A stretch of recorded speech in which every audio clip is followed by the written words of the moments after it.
Hey everyone, welcome back to the Mass Retirees Weekly Update. Today's Friday, April 28th. I'm Sean Duhamel. Thank you so much for joining with us and tuning in again this week.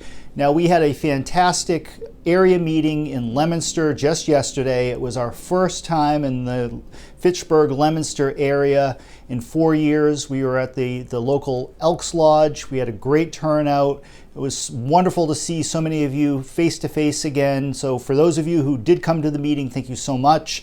This coming Friday, May 5th, we will be in Boston for our Boston area meeting. Most specifically, we will be in Dorchester, within a mile of where I live. So this is now my hometown meeting, but we will be at Florian Hall in Dorchester, Friday, May 5th at 11 a.m. Our area meetings run roughly 90 minutes or so. We will be available both before and after the meeting to talk to you one-on-one, to answer any questions you may have, or to help out with any kind of personal problems going on with your health insurance or your pension, or if you just want to drop by and say hello. And I know a lot of you want to come by, introduce yourselves. You may be a new member. This may be the first time you're coming to one of our meetings, so it's great to see you in person.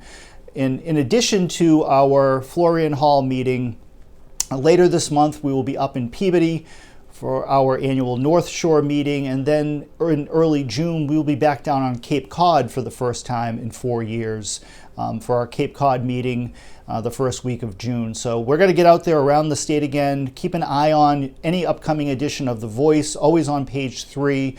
We will have our full events listing of upcoming events. Also occurring in June, of course, will be our next virtual teletown hall meeting to give you a complete update of everything going on with our legislative package and our bills that we have filed, just to give you the full context of everything happening. But with that, let me jump into the news of the week. As you know, this week the House of Representatives took up the FY24 state budget. We filed one amendment to the budget. It was amendment number 808. I know a lot of you reached out personally to your local state rep, urged them to sign on. We are very grateful for the 404 state representatives who took the time to sign on to the amendment, which of course was filed by our friend, State Representative Mark Cusack, who is the House Chairman of the Revenue Committee. He represents the town of Braintree. The lead co-sponsor on the amendment is the House Republican leader, Brad Jones. So this amendment and this proposal is very much a bipartisan proposal. Now, leading up to the budget, we met with Speaker Ron Mariano, Representative Jones, Chairman Aaron Michowitz, who's the chairman of the Ways and Means Committee, as well as House Majority Leader Mike Moran from here in Boston. And we've received some very positive feedback about the proposal. However, at the end of the day, everything comes down to the money. And I'm very sad to say that we were not successful in passing amendment number 808 and including an increase in the state and teacher COLA base as part of the FY24 budget. That being said, this issue is not dead. It's not going away. It is a hurdle. It's a bump in the road. It's a disappointment. All of those things, sure. But from Tuesday evening, when we received word that the amendment was not going to move forward, within an hour of that news coming down, House Ways and Means Chairman Aaron Michowitz reached out to our legislative chairman, Tom Bonarigo, in person. They spoke, and the chairman explained the rationale as to why this could not be included in the budget. And at the end of the day, it comes down to the money. As I explained last week, and as we've been publishing in our newsletter now for quite a while, and it was contained in last week's email message, and it will also be in today's email message as well, there's no way getting around the cost.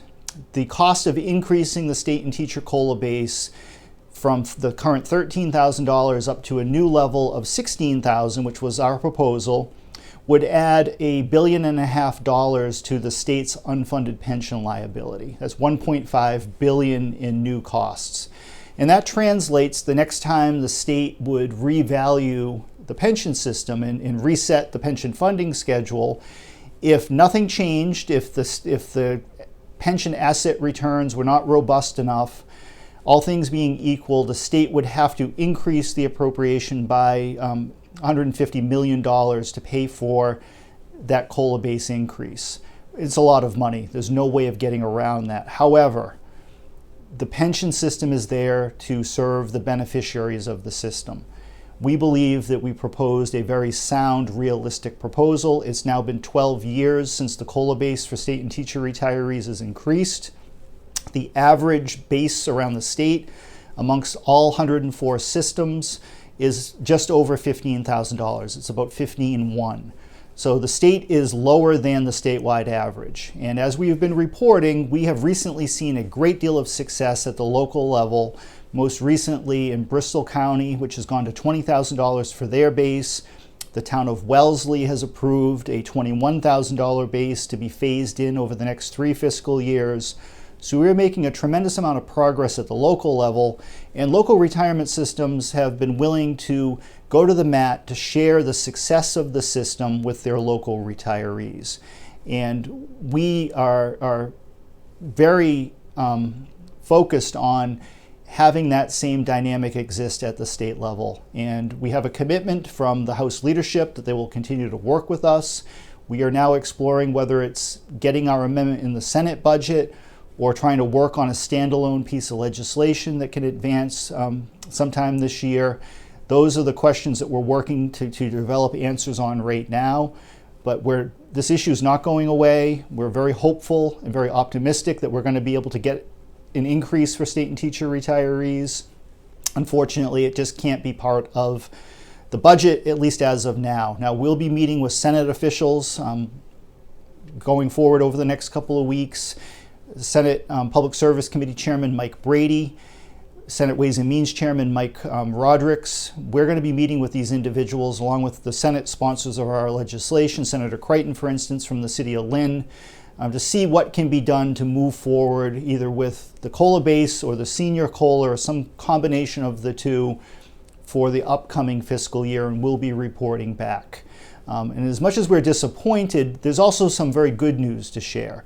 While the COLA base, at least as of now, remains at $13,000 for state and teacher retirees, the House did pass the 3% COLA increase for FY24 that would be applied to the $13,000 base. Now, this will represent the 25th consecutive year where there has been a state and teacher COLA paid. And across the Commonwealth, with 2 or 3 exceptions, every single public retiree across the state, whether you are a state teacher retiree or a local retiree, everybody, by and large, has received at least a 3% COLA on whatever base applies to your retirement system consecutively for the past 25 years. And why that is important is simply this. One of the things that makes Massachusetts' pension system and the COLA benefits specifically unique is that every single COLA becomes a permanent part of your pension. In most of the rest of the country, COLA benefits are treated like a bonus check. In some cases, they even call it a 13th check. And what I mean by that is when you receive the COLA, and it's usually capped at a certain dollar amount. So, for instance, some retirees in other states may receive a $500 COLA, but that COLA is treated as a bonus. It does not become part of their permanent pension. So it's a one and done payment. Here, every COLA increase becomes a permanent part of your pension. Over the past 12 years, since the state last increased the base for state and teacher retirees, over that period of time would have seen their pension benefit increase by a little bit over $4,600 over the past 12 years.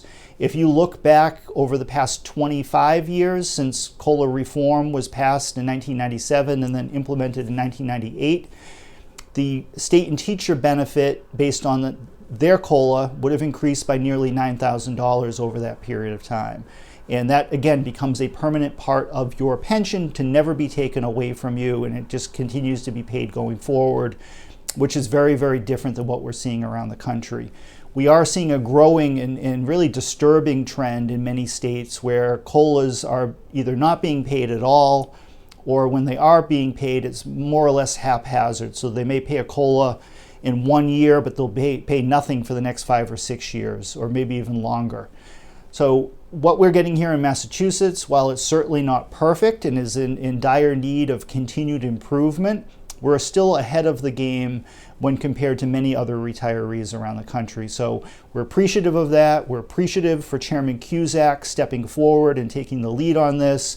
We're very appreciative of the 104 state representatives who heard from their constituents, who signed on to the legislation and are committed to working with us to get this over the finish line in the near future, to finally provide an increased benefit for state and teacher retirees. At the same time, we continue to see a lot of great success at the local level, whether it's the acceptance of the additional 2% COLA for the current fiscal year, which is FY23. Over the past week, the Bristol County approved the 5% COLA, and just on Wednesday of this week, Middlesex County got over the threshold with the adoption of the additional 2%, and will be paying the full 5% COLA retroactive back to July 1st of last year. And we can't be more thankful to the members of these retirement systems, particularly the elected members of each board, for not only getting the COLA adopted or passed by the retirement board, but then going the extra step of working with local municipal officials, boards of selectmen, city councils, mayors, town managers, to gain local acceptance to be able to finally implement this. We also know that at the same time we have the COLA base continually being reevaluated and increased at the local level. And every increase is a step in the right direction. The boards cannot reduce the benefit, they can only increase the benefit going forward. And finally, we're very encouraged by the performance so far this year of the financial markets. I know day to day things can be a little bit of a roller coaster, but by and large, the past 4 months have been very strong. By all indications, as long as we don't have some kind of a national calamity or global incident that would pull things back down, we are on path right now to have a successful 2023, which will only make it easier, whether it's at the state level or the local level, to continue to increase COLA benefits. So with that, I'm going to sign off for this week. Again, please pay close attention to the newsletter. If you're in the area of any of our local area meetings, please come on by and say hello. They're open to all association members. You're welcome to bring a guest. You're going to be amongst friends, and it'd be wonderful to see all of you in person. But for now, I'm going to sign off for this week. Thank you so much for tuning in, and we'll be back to you again next Friday. Take care, everybody.